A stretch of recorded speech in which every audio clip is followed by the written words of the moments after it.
Bienvenue dans votre magazine Hauts-de-France Business sur BFM Grand Lille et Grand Littoral, le rendez-vous consacré aux entreprises de notre région. Et on va commencer par un le saviez-vous, 7 parents sur 10 ayant des enfants de moins de 3 ans travaillent, ce qui veut dire au moins autant de petits à faire garder. Pourtant, les places en crèche manquent. Alors, à l'image de la restauration et des métiers de la santé, le secteur de la petite enfance fait partie de ces secteurs où il est actuellement compliqué de trouver du personnel. Alors, comment s'organisent ces structures depuis la rentrée pour accueillir les enfants dans les meilleures conditions et comment continuer l'activité de façon pérenne? Et c'est ce dont on va notamment parler ce soir avec Jimmy Daquin, le directeur général d'Optimum, un réseau de franchise de micro-crèches. Bonsoir. Bonsoir. Avec nous également notre experte Jeanne Magnien, journaliste du Journal des Entreprises. Bonsoir Jeanne. Bonsoir Nour, bonsoir Monsieur Daquin. Bonsoir. Tout de suite, quelques chiffres pour commencer.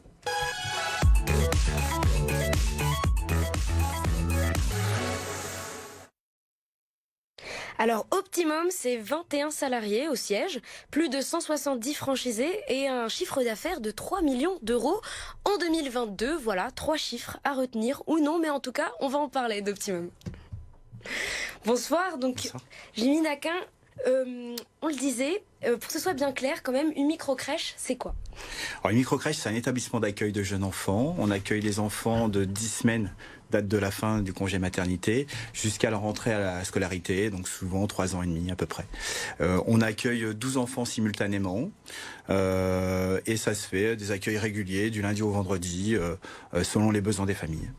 Et donc voilà, c'est la particularité de la microcrèche, c'est d'être dans des petites structures, des petits effectifs. C'est ça, c'est des petites structures à taille humaine, avec des effectifs d'encadrement qui sont adaptés. On a des contraintes qui sont du Code de la santé publique avec des taux d'encadrement qui sont un minimum d'un adulte pour 6 enfants. Chez Optimum, on va au-delà de ça, on est souvent un adulte pour 4 enfants, justement. Et cette rentrée, beaucoup de parents ont eu du mal à trouver des places. C'était un peu en parcours du combattant. Alors comment vous, à Optimum, vous avez fait face à ce manque de personnel pour pouvoir quand même offrir des places et ouvrir... Alors on a cette chance d'avoir quand même tous nos pros disponibles à la rentrée. Alors les parents en manque de place en crèche, c'est pas nouveau. Ça fait longtemps que ça existe. Il y a des chiffres qui sont assez éloquents sur le territoire national. Un enfant sur 2 trouve un mode de garde et 2 sur 10 peuvent aller à la crèche uniquement. Donc il y a encore beaucoup à faire. Après, on a depuis le Covid et comme beaucoup de secteurs d'activité fait face à une pénurie de pros en crèche. Donc on a des recrutements qui sont de plus en plus long.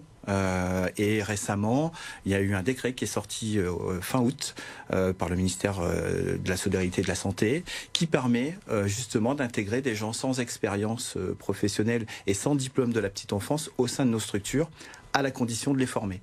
Donc ça nous a permis de pouvoir compléter nos équipes du fait de la pénurie. Et qu'avez-vous mis en place pour les former justement ces personnes sans expérience et sans diplôme? Alors on avait déjà intégré des gens. Alors aujourd'hui on a une obligation, c'est de les former 120 heures minimum au métier de la petite enfance, donc au sein de nos micro-crèches, encadrés par nos professionnels à nous, qui sont eux diplômés et expérimentés. Donc on a mis en place des petits protocoles d'intégration au sein de nos structures qui permettent à nos pros aujourd'hui, à qui on a fait confiance et qui sont volontaires pour encadrer entre guillemets ces néophytes, de faire cette formation. Et puis après on va les intégrer dans un parcours formateur diplômant qui sont soit vers le CAP petite enfance, soit vers un diplôme d'auxiliaire de puère. Et donc pour ça on a mis en place aussi Optimum Academy qui va permettre de pouvoir avoir des formations diplômantes pour nos pros en crèche. Alors on a mis ça aussi en place pour pouvoir aussi proposer des formations, ce que j'appelle cultivantes, comme la langue des signes, le massage bébé, la communication parentale, etc. Enfin, il y a des tas de formations. Ça, c'est à Lille, c'est ça que vous lancez ce... Oui, on va lancer... donc nous, on est basé à Lille, hein, notre siège est à Lille, on est vraiment lillois et très intégré Hauts-de-France.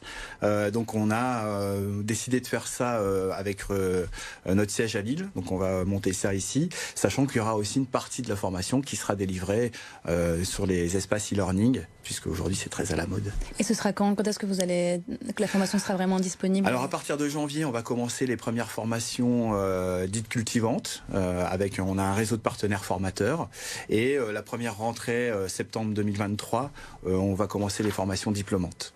Et vous comptez former combien de personnes par an? Et est-ce que ce serait une façon de lutter contre le turnover, qui est un problème aussi dans la profession? Oui, tout à fait. C'est le point, c'est le but, c'est de former le maximum de de personnes, de créer des vocations, parce que travailler dans la petite enfance, nos pros, c'est un métier de vocation.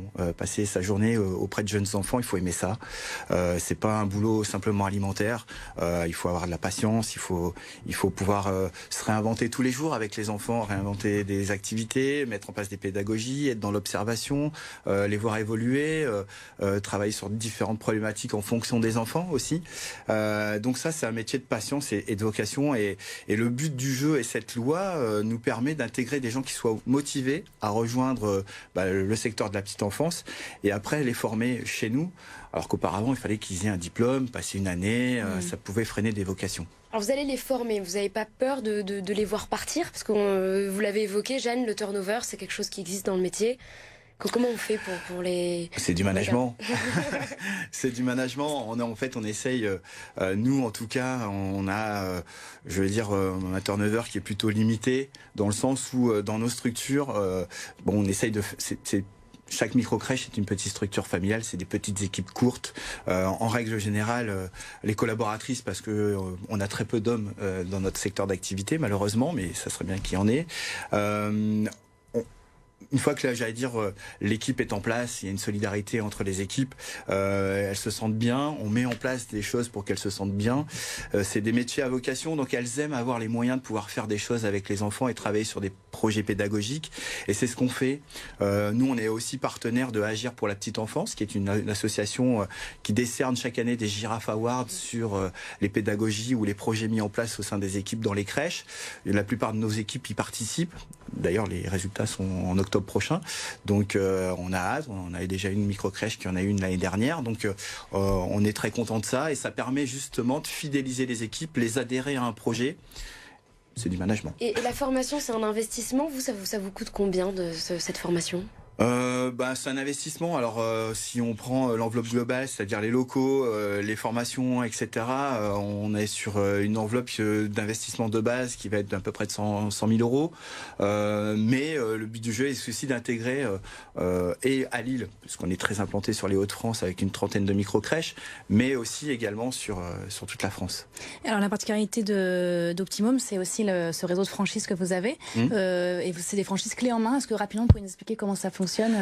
C'est ça. Alors on intègre nous des franchisés qui ont cette volonté, ce projet humain de pouvoir se lancer dans l'entrepreneuriat. Le contrat de franchise est un contrat rassurant et sécurisant puisque tout est réglé par la loi Doubin en France. Donc c'est un contrat franchiseur-franchisé. On transfère un savoir-faire, et on les accompagne au quotidien, entre guillemets, sur toute la montée du projet jusqu'à l'ouverture de la microcrèche et après au-delà pendant 5 ans dans leur vie de gestionnaire de microcrèche. Ouvrir une microcrèche aujourd'hui en France, c'est un agrément à obtenir auprès des services départements sous l'instruction des services de protection maternelle et infantile. Donc il faut répondre au Code de la santé publique, à des contraintes réglementaires assez fortes. Et donc nous, on les accompagne dans ce chemin-là. Et est-ce que vous avez un objectif de nombre de microcrèches sur le territoire que vous aimeriez atteindre à moyen terme? Aujourd'hui, si on s'arrêtait, on a déjà plus de 100 microcrèches ouvertes. On a une centaine de projets en cours dont les travaux sont avancés, les projets sont lancés. Donc on sera, je pense, à 200 fin 2023. Maintenant, on a des franchisés qui se lancent dans la multifranchise, c'est-à-dire ouvrir un deuxième, voire un troisième établissement. Si on reste dans cette spirale-là, je pense que pour 2025, on sera à 300 structures. En tout cas, on le souhaite, c'est une ambition. Eh bien, merci beaucoup, Jenny Daguin, d'avoir accepté notre invitation. Je le répète, directeur général d'Optimum. Voilà, on passe à l'actu du journal des entreprises.